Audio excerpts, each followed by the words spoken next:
were a few instances of suicide in our community, one in Virginia, one here in Texas, and probably many others that we've never even heard of because they were behind closed doors. Actually, to share a personal story, last year around this time, I had a cousin the same age as me, and we grew up together. And we actually studied some things together. We studied Quran together. He taught me a lot. And I'm sad to say that I lost one of my best friends right around this time last year to a suicide incident. So may Allah grant him Jannah. I mean, so about Brother Usman, and he's going to be talking to you guys for a period of time, so I don't need to introduce him real in depth. But what I'm really thankful for him for creating his own practice. It's called Peaceful You, for those that need counseling of any sort, marriage counseling, addiction counseling, dependencies on drugs, emotional counseling, for couples, for individuals, for families. So I'm very thankful he opened his practice, and we're benefiting from him here in Dallas, alhamdulillah. Obviously, he's got his master's, he's got his bachelor's, he's he's certified and licensed, mashallah. He's got previous experience working in hospital settings as well. And there's his bio right there, so feel free to read it. But I'm very honored that A Continuous Charity has Brother Usman Mughni's time today on the webinar.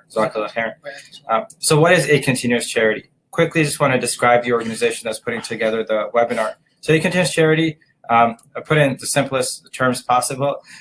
We give interest-free loans for college. So we develop the Muslim community through interest-free loans for higher education. We want to invest in our youth. We don't want them to not go to college or to have to take out an interest-based loan. Obviously, we can't tackle the whole $1.4 trillion industry, but we're trying to do what we can. Alhamdulillah, so far we've been able to help since 2013, 123 students go to college interest-free with $1.4 million in loans. Actually, that's not even money that we, that's $1.4 million is not money that we have in our bank accounts. Maybe something like $600,000 to $700,000 was raised from the Muslim community since 2013. And I'm not saying that's a small number, but that money was then recycled. So students took out loans from us and then paid us back. So we were able to use that money again. So that $1.4 million is actually recycled money, alhamdulillah. This year in particular, alhamdulillah, we had 157 applicants. We awarded 30 of them interest-free loans. That's only 20%. So even though, alhamdulillah, that number does sound significant, to be able to help 123 students go to college interest-free, to make college affordable for them, to make college realistic for them. But it's not good enough because we were only able to help 20% of the students that applied to us this year in 2018. We've already issued our loans, alhamdulillah. If you're interested in applying for an interest-free loan, in January, we'll have our applications open up again. Watch on Facebook. So out of these students, the 123 students we've been able to help out in the last 5 years, 10% of them, alhamdulillah, and I'm honored to say this, I'm happy to say this, that we've invested in about 13 students with $147,000. That's 10% of all of our loan awards that we've given out are for mental health related studies, alhamdulillah. So these 13 students, they're either social workers, counselors, mental health professionals that are in the field right now and working. Many of them, alhamdulillah, I get a chance to talk to and see the wonderful work they're doing and the difference that ACC was able to make in their lives for them to be able to get that education. So I'm going to turn it over to Brother Usman. Go for it, inshallah. Bismillah. Can I make this bigger? Can I make this bigger? Sure. Yeah, just drag it. Drag it? Yeah, bismillah. People might want to chat with you. So, okay. And you can always look at that later. Sure. Okay. بسم الله الرحمن الرحيم رب اشرح لي صدري ويسر لي أمري واحلل عقدة من لساني يفقهوا قولي. Assalamu alaikum wa rahmatullahi wa barakatuhu. My name is Usman Mughni. Jazakallah khair, Brother Abdullah, for introducing. So before we get started, just what Abdullah just mentioned, I want to mention just two quick points. First of all, as far as people going into the mental health field, alhamdulillah, it's wonderful that Continuous Charity is supporting them, and I would actually urge people to do a little bit more homework when it comes to applying to grad school. Y'all shouldn't be paying for grad school when it comes to the social sciences. Some of the programs might be competitive, but if you look hard enough and you do your research, there are a lot of tuition waived programs that you can look into. So just another way to reduce the student student loan crisis, right? So alhamdulillah, I mean, I was very blessed in that I got to paid to get to go to school. So you just have to look for a good program. That's the first thing. The second thing is, actually, I want to thank Abdullah for sharing that personal story. It's never easy to talk about it. May Allah Azza wa Jal ease all the difficulties of his family and any families which have gone through this. So when somebody decides to take this step, one of the challenges is that, yes, they leave this world, but the people they leave behind often are left devastated. They're left with questions. They're left with doubts. They're left with, could I have done something different? And while I don't recommend reminding people which are actively depressed about this, because in their mind they feel, well, nobody will miss me. But as a general rule, you don't know the harm that is caused on the people which are left behind. The people which maybe at one point you felt didn't care, sometimes they're left with years of trauma dealing with that loss. So may Allah ease all of our difficulties. I personally have lost 3 patients in the last 6 years, and in our field, when we say losing a patient, it means suicide. So it's never easy. And one of the last cases, I actually had to take the call from the wife, which told me that they had found his body. So it is a very serious issue, and we try our best, inshallah, to prevent this as best we can, but it is a reality of this world that we live in. So let's go through some signs and symptoms of depression, right? It's not necessary that depression is the only thing which leads to suicide, but it is one of the more common reasons, right? And so we would like people to be aware of some of the signs and symptoms, maybe within themselves or within their loved ones. And another interesting thing to note is that usually, if somebody is going through something like major depression, before they actually take the step to harm themselves, there's a slight improvement. If they have major depression, there's a slight improvement in their mood right before they actually go through with the act. And one of the reasons that we think this happens is because when you hit the lowest point in depression, you don't even have the energy, and this sounds kind of morbid, and may Allah, protect us, but you don't even have the energy to kill yourself. But when the person starts to feel a little bit better, and this is the reason I'm pointing out this warning sign, is because if somebody has major depression and they start telling you, I'm feeling okay, you still want to keep an eye on them, because sometimes that burst of energy that they have might be the energy that they need to actually take a step. So that's just one point to keep in mind. So let's go through some of the signs of depression. So feelings of sadness, tearfulness, emptiness, or hopelessness. So sadness in general is normal. We have our ups and downs. Even the Anbiya, even the Sahabi, the best among us, they all faced moments of sadness, right? But when does it become depression? When it starts to interfere with your day-to-day functioning, when it's extended over a longer period of time, when you lose your connection with others, with Allah, with yourself, that's when it falls into what we call major depression. And we don't have to go into all of the different clinical varieties of depression, but the general rule of thumb is that when it starts to interfere with the person you want to be, then it's time to get help. So another sign and symptom is anger outbursts, irritability, frustration, even over small matters, right? So sometimes that person, which you might think like, wow, this person needs anger management and so on, that might be a sign of depression. Loss of interest or pleasure in most or all normal activities such as sex, hobbies, or sports, right? So we call this anhedonia. Anhedonia. So if you know the term hedonism means, a exaggeration in chasing after pleasures. Anhedonia has taken all of those pleasures away. So all of the things I used to enjoy before. I used to enjoy playing basketball. I would go out with my friends. I would, love working out. None of that seems to fulfill anything in your life. And so this is also a huge warning sign. It's called anhedonia. Sleep disturbances, including insomnia or too much sleep. Tiredness, lack of energy. So even small tasks take extra effort. So now this is important because a lot of times, especially in men, because for some odd reason, depression is seen as a sign of weakness, even though the Messenger of Allah ﷺ himself, after losing his son Ibrahim, said that the heart feels sadness and the eyes shed tears. right? So to normalize this idea of depression. But for some reason, a lot of men feel that this is a weakness. And so instead of calling it depression, they're more comfortable calling it, fatigue or feeling more lethargic. And usually when I explore a little bit deeper, I find out that since there's no other medical cause for it, it is depression. And that might be the only sign that they notice because they might not be in tune with other feelings. So all they notice is, I'm just sleeping a lot more. It's just harder for me to get out of bed. Reduced appetite or weight loss or increase in cravings for food or weight gain. So any changes in eating or sleeping. Major changes. Anxiety, agitation, or restlessness. Right. So I gave a talk a few days ago on both anxiety and depression. Right. So which comes first? They have a symbiotic relationship. Sometimes anxiety and overthinking and so on can become so overwhelming that it causes depression, right? With younger children, usually prepubescent children, we typically don't like to diagnose them with major depression.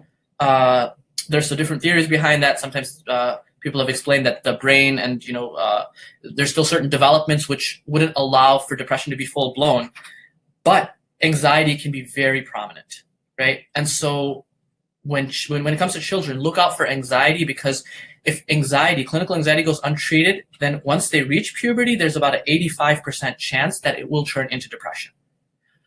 Slow thinking, speaking or body movements, feelings of worthlessness or guilt, constant criticism of oneself, fixating on the past failures or self-blame.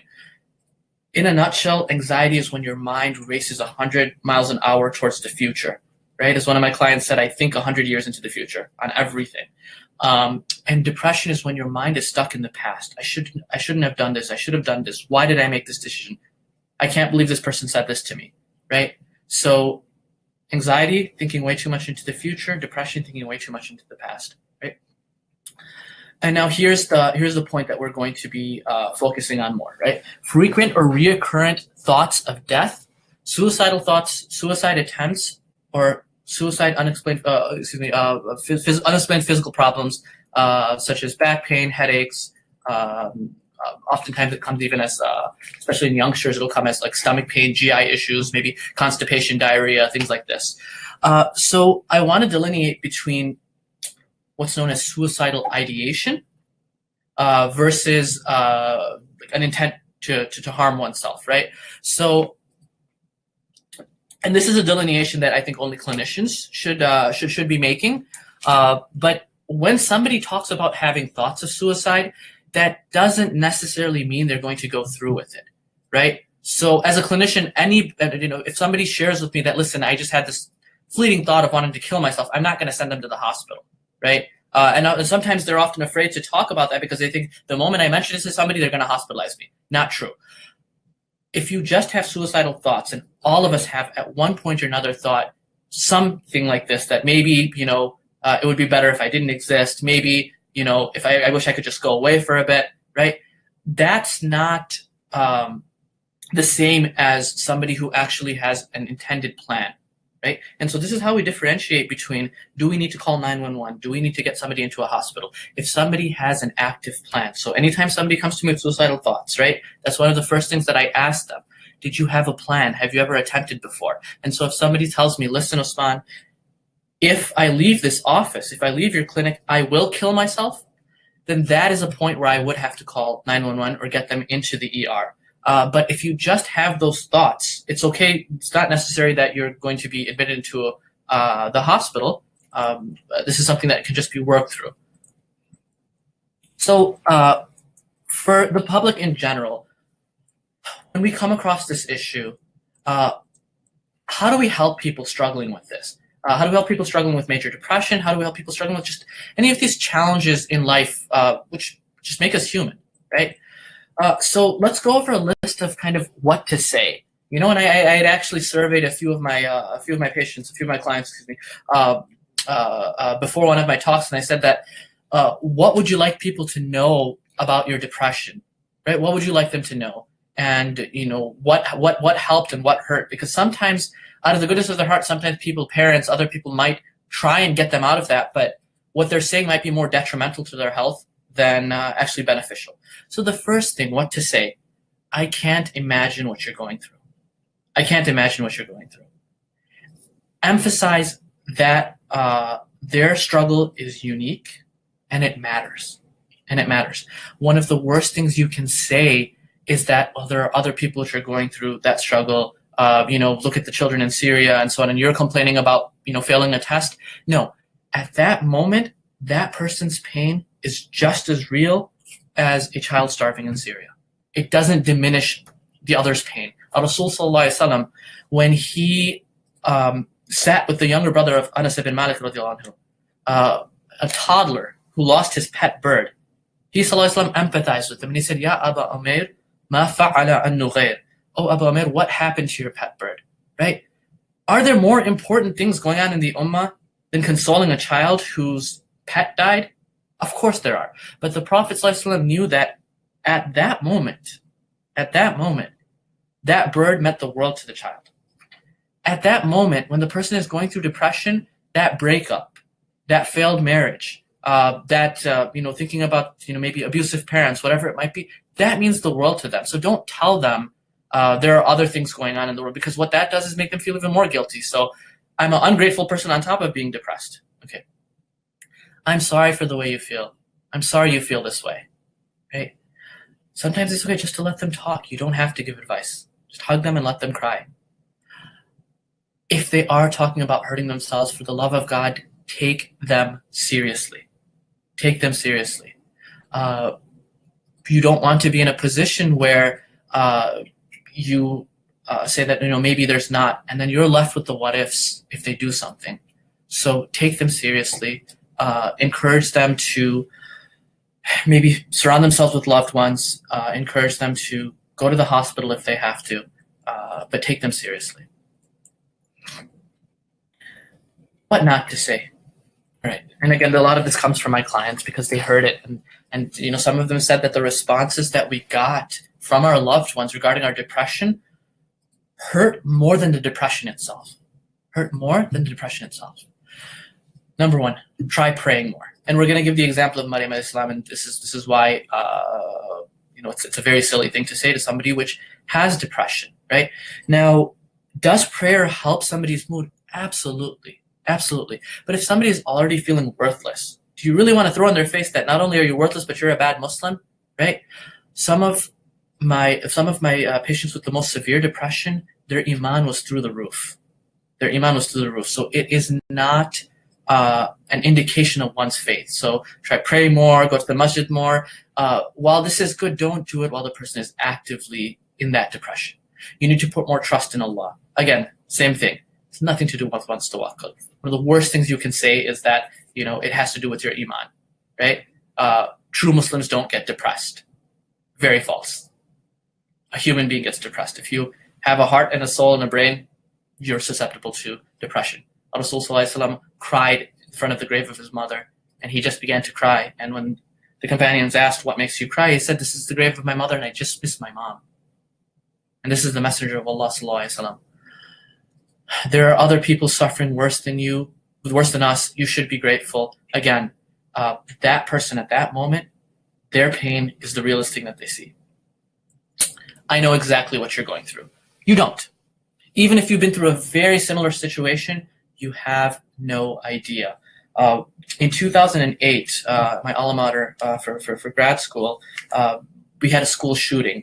A young man with untreated schizophrenia came onto the campus with a shotgun and killed a few of the students. And one of those students was my friend and colleague's daughter. She died at age 20. He, afterwards, that was his catalyst for becoming a therapist, but he'd go around helping parents dealing with grief. And that was one of the things that he really, really stressed. Don't ever say, I know what you're going through, because nobody knows the pain that my wife and I went through after losing Gil. But the people which would say, I don't know what you're going through, that made us feel that our suffering was legitimate. So let's talk about depression and sadness in the Quran. While there's multiple examples, I really like this chain of verses. It speaks to me quite a bit. I like to look at the ayat and ahadith and athar through the lens of a therapist, just to extract what we can about human behavior, about emotions. And I think that Allah Azza wa Jalla, the one who created us, certainly knows our weaknesses and our strengths, right? Ya ayyuhan nas antumul fuqara'u ila Allah. That, oh mankind, you are impoverished, you are weak in front of Allah, right? So human beings are both resilient and fragile at the same time, and this is both the beauty and the perfection and challenge of this life and of creation. So most of us are familiar with the story of Maryam alayhi salam, right? Maryam alayhi salam, she was the most righteous woman, right? This is highlighted in Surah Al-Imran when the angels gave affirmation that Maryam, you are, Allah has chosen you over all of the women ever in history, right? So this woman, alayhi salatu wassalam, she became pregnant, and she didn't know how she became pregnant. And now people are starting to talk and say, well, this person, which is supposed to be pious, this is supposed to be righteous, right? Did she commit zina? You know, she shows off that she's going to the masjid, she's doing this, she's doing that, she's always in the mihrab. Well, look at her character now. So she's confused. How did I get pregnant? She's going through the physical pains of pregnancy, and more than that, she's going through the psychological torture of rejection and false accusation. And so out of the moment of frustration, as she's going through the childbirth pains, right? And she goes to this date palm tree, and she leans on it, right? She says, قالت يا ليتني مت قبل هذا, right? That I wish I died before this and was in oblivion, I was forgotten, right? And so we would call this in our field suicidal ideation. This is a statement, and then there are other ayat which allude to this, where one just, I wish I wasn't born, right? What does Allah Azza wa Jal say to Maryam? And this is the point. Allah Azza wa Jal, the one who understands our weaknesses, our flaws, our insecurities. Allah says, فَنَادَاهَا مِن تَحْتِهَا أَلَّا تَحْزَنِي. Don't grieve. Allah has provided beneath you sustenance, right? If you can't think of anything else to do, Maryam, just use whatever strength you have and shake that date palm tree, right? This in psychology, we call this an internal locus of control. Internal locus of control. When you're at your absolute worst, when you're feeling completely down, the ability to be able to say that, you know what, there's one thing that I have control over. I am able to at least take in deep breaths. I'm able to pace around a little bit. I'm able to wash my face with cold water, drink a glass of water, something, right? Maryam Islam, this is the thing that she's able to do. Just use her strength and physically and just start shaking the date palm tree, right?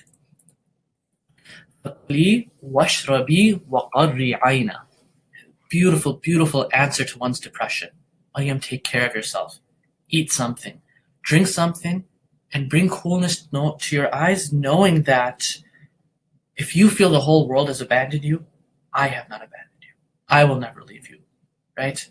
And so Allah is pointing to that when you feel this low, you really have to hit the brakes and focus on basic self-care, right? Some of my clients often get frustrated with me when I see that their mental health is completely declining, and I'll ask them, did you eat something? Did you drink something? How are you? And they'll say, how can you tell me my spouse is cheating on me? I just got a divorce. My child is sick. How can you tell me to eat something? No, that's what Allah told Maryam.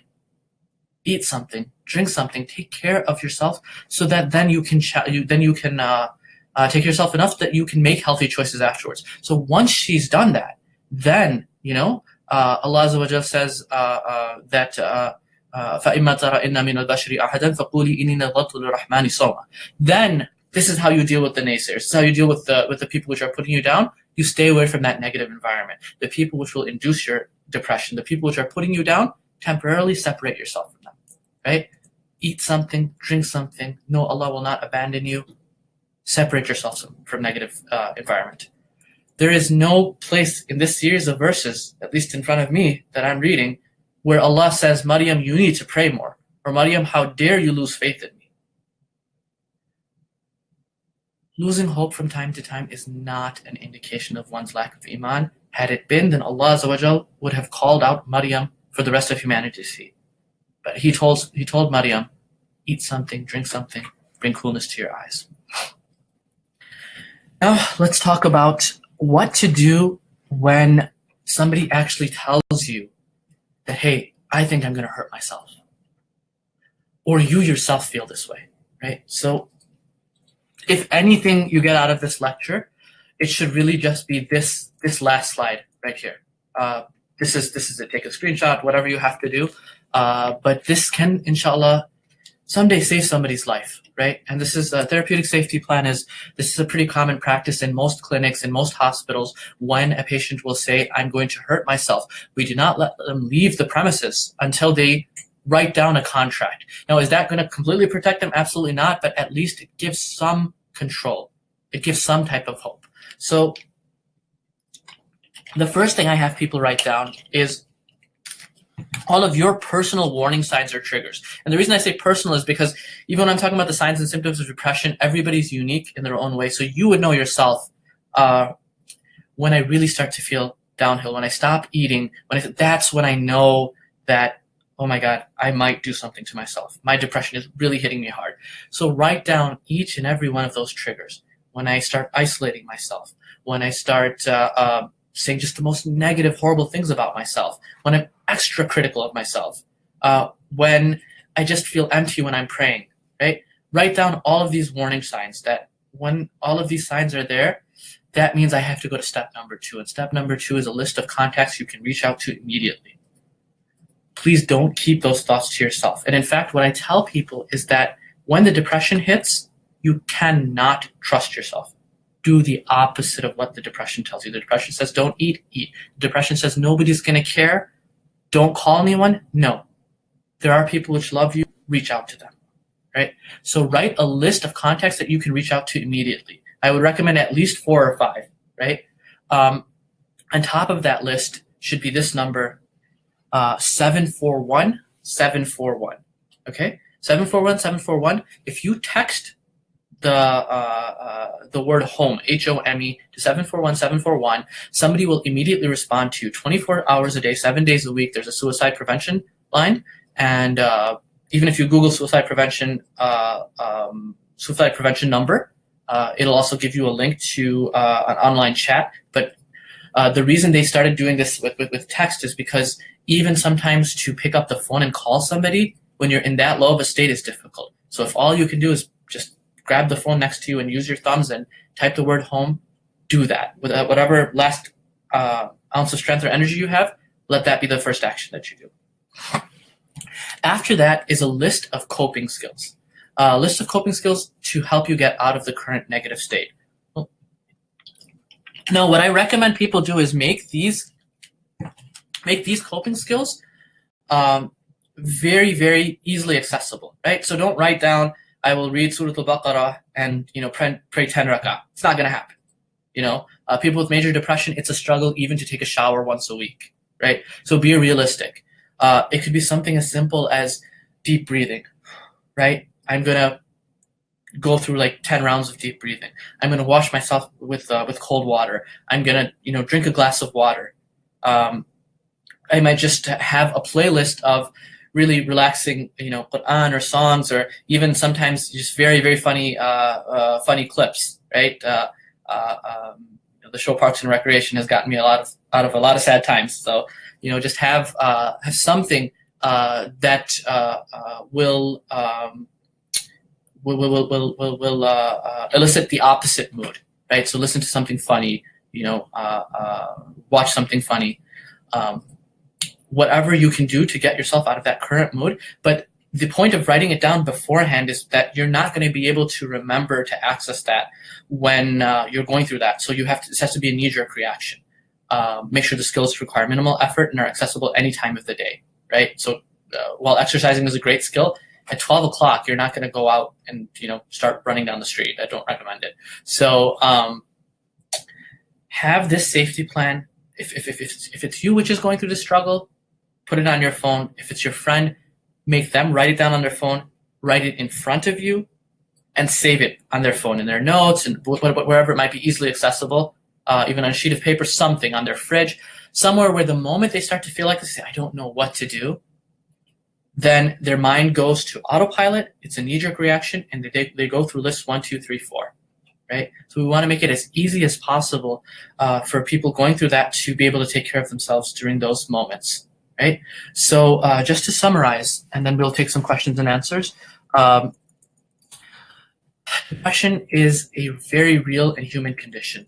350 million plus people a year diagnosed with this. One of the leading causes of being out of work and these type of things, and decrease in productivity and so on. So what to say to people, we went over that. What not to say to people, and again, this is probably for the Muslim community. May Allah preserve us and protect us. I think that we have lost our legacy of actually being empathetic towards those struggling. It's generic advice of pray more, trust in Allah more. It's the worst thing you can possibly say to somebody which is already going through that depression. There are people suffering worse than you. Please, God, don't say that. True Muslims don't get depressed. Again, it's a complete fallacy. We know that through the story of Maryam, and I know exactly what you're going through. You don't know what they're going through. Everybody's struggle is completely unique. And so may Allah Azza wa Jal ease all of our difficulties. We say, as Musa alayhi salam said, at the moment of weakness, Rabbi inni lima anzalta ilayya min khayrin faqir. Ya Allah, nahnu fuqara'u ilayk wa anta al-ghani. Wa nahnu du'afa'u ilayk wa anta al-qawi. That, oh Allah, we are impoverished in front of you for any good that you can send us. When we have those moments of just complete breakdown, just take care of us, look after us. You know our weakness. We are faqir, we are impoverished in front of you, Allah, and you are the enricher. We are weak in front of you, Allah, and you are our strength. So may Allah ease all of our difficulties. And inshallah, with that, I'll take a few questions and answers. Yeah, definitely. Okay. On the right-hand side, you should have a few questions. Okay. And feel free to scroll them. Okay. If nobody's written a question yet, please encourage them, or I can ask you a question. Sure. Can I make this bigger? How do I do this? Sorry. I can read it too. I feel like an old person. So go ahead and scroll up or down. Okay. Question. All right. What can you do if your parents denounce that anxiety and depression is something? So with parents, sometimes it's challenging. We get these, thoughts kind of, from our older generation. Depression is a weakness. Anxiety is not real. It's all shaitan. Let's just do ruqya on the person. If your parents are absolutely refusing to believe this, talk to another elder. Maybe talk to somebody who your parents respect, but talk to somebody. Yeah. Okay. Next question. Somebody said, Abdullah Saeed with exclamation points. You have a fan. Thank you, Mateen. We all love Abdullah, yes. Okay. What do we do now? So I did have a question for you as well. Sure, hold on one second. Okay. Is this it? Is that all the...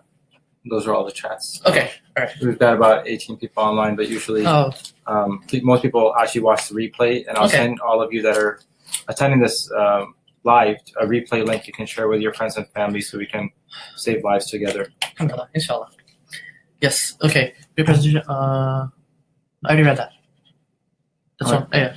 Okay. Yeah, so my question was, again, something personal that I'm trying to cope with regarding, losing my cousin. Yeah. So is it, I knew all along, and everybody knew all along that he was depressed. We all knew that he was on medication. Yeah. His face didn't, how like you could see somebody's face, like they have this fake smile. Yeah. I don't know if you saw that on your patients. I saw that on my cousin. May Allah give him Jannah. Ameen. I saw that on him quite a lot. Everybody saw it, and everybody knew that he was on meds. Yeah. But we as a family, we just tried to call him every now and then.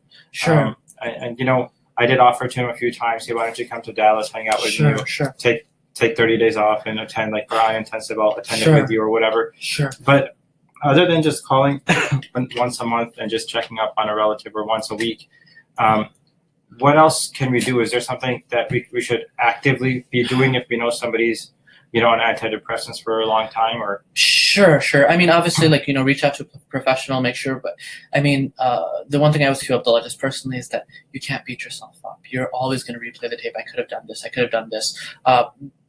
It might have been that he got off of his antidepressants and nobody knew. And one of the side effects of being on an antidepressant and then stopping it cold turkey, unfortunately, is suicidal ideation. So one could be displaying perfect symptoms, but the moment they cut off, there's a chemical, something happens with the brain chemistry where that's one of the side effects is suicidal ideation. So, I mean, there's multiple factors you've gone into it. You're not going to be able to guess everything. You're not going to be. We put our trust in Allah. We show compassion. We just try our best to be an open ear, and we direct them to the sources. But sometimes the onus is on them to be able to reach those resources. We can only do so much. I mean, as a community, right? We're here sitting in the Valley Ranch, right across from Valley Ranch, so you can see it from here. My cousin was a regular at the masjid. Yeah. But then he stopped going for a while, and he kind of became irregular. He would still go once in a while. Right.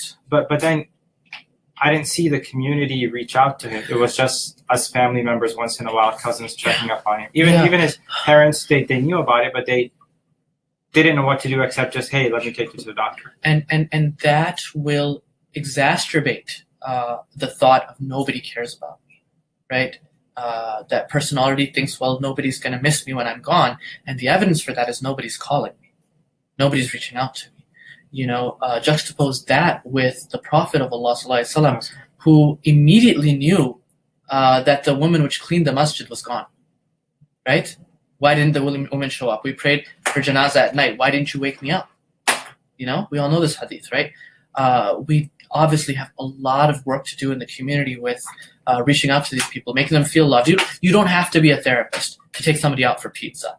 You don't have to be a therapist to, just watch some TV show with your sister, right?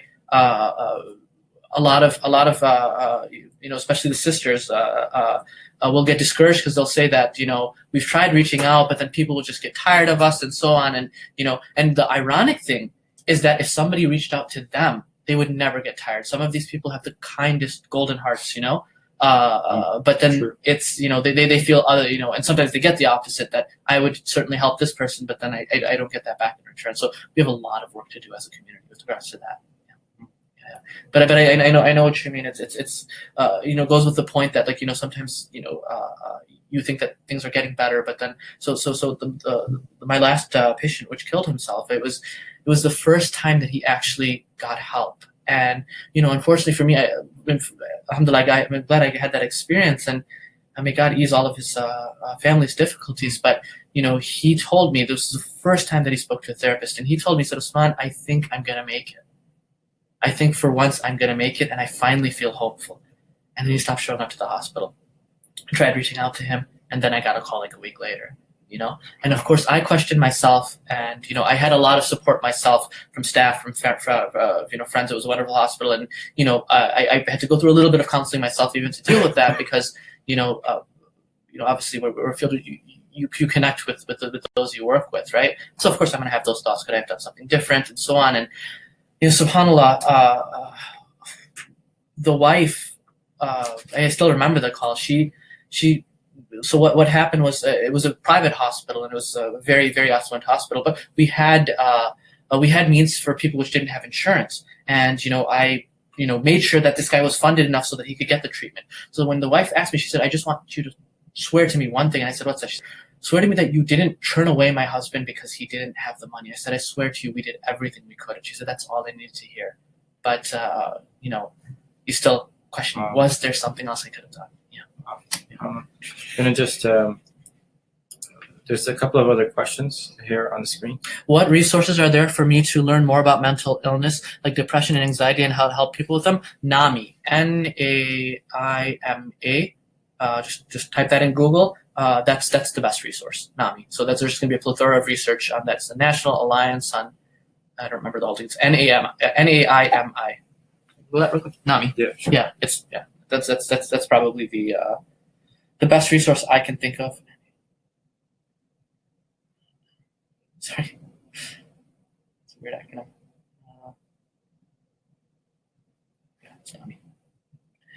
Okay. If you're afraid somebody really wants to kill themselves but says not to tell their parents or anyone, what do you do? Might break their trust. Break their trust. They'll hate you for a little bit, but they'll be alive to hate you. Break their trust. It's okay. And they'll understand. At that moment, they might be upset with you, but it's okay. It's NAMI, NAMI, National Alliance on Mental Illness. NAMI. It's the largest mental health organization. So you want to just type it right here? I'm going to move the cursor. Oh, sorry. It's Please go ahead and type. Yeah. NAMI. Yeah. Let's Google that. Yeah. So another question is, what's the best way to address anxiety with younger kids? What's the best way to address anxiety with other younger kids? So we just did a workshop on this 2-3 days ago at Valley Ranch. So you can reference you guys to. It was specifically on that, dealing with anxiety as a younger kid. And one of probably the most beneficial parts of that talk was that one of my dear friends' wives, who actually went through anxiety and depression, shared her whole experience. So I'd highly encourage people just to go on the Valley Ranch website, I guess, and check out that talk. But open lines of communication, right? Making sure that you let your kids know that there is nothing off topic. Like you can, there's no conversation too weird or too, you won't get in trouble. You can share anything with us. Just letting them know that will make a world of difference. I think this is kind of a fair question here, and we'll end with this last question unless somebody has any particular questions. Is it just finding a counselor? What type of counselor should we find? And just going to a counseling session with that counselor, will that get the person out of depression? Excellent question. So it depends, and this is why I said depression even is on a spectrum, right? So we have something known as dysthymia, which is a milder form of depression. We have major depressive disorder. There's a whole plethora of things. So a licensed counselor, while I love the work that our imams do, not for this. Don't go to an imam for this. Go to a licensed therapist, and they should be able to, based on their diagnosis, direct you to the best possible resource. So they might determine whether you should be on medication or not, whether you should be hospitalized, or if just weekly therapy is there. But you need to have an accurate diagnosis before deciding what the next action steps are. And the only way you can do that is to actually talk to a professional and have them evaluate you. Depression is not something necessarily you wear on your sleeve. So it does take somebody which knows what they're talking about to be able to recognize that and figure out a plan. Yeah. Okay. There's a last question. Can you shed some light on how to spot signs of depression within? It's very easy to miss signs if one is suffering. So I think that we kind of went over that list. We can pull that. We can pull that up. We can pull that up again. So it's okay. Yeah. So it's all of this list over here. Feelings of sadness, emptiness, anhedonia, the feelings of I used to enjoy doing this. I just don't feel like it anymore. And like I said, especially for men, paying attention to some of the physical changes. Like I just feel tired. I don't know why. I just feel tired. I don't feel like getting out of bed. I just lack of energy. I'm not as hungry anymore. I'm not saying that these signs in and of themselves are an indication of depression, but they very well could be a sign of depression. Yeah. Jazakallah khairan. Thank you so much for everybody that's here and listening. Inshallah, there'll be a recording sent out to those that registered, and share it forward. Thank you so much. Jazakallah khairan. Thank you for having me. Assalamu alaikum.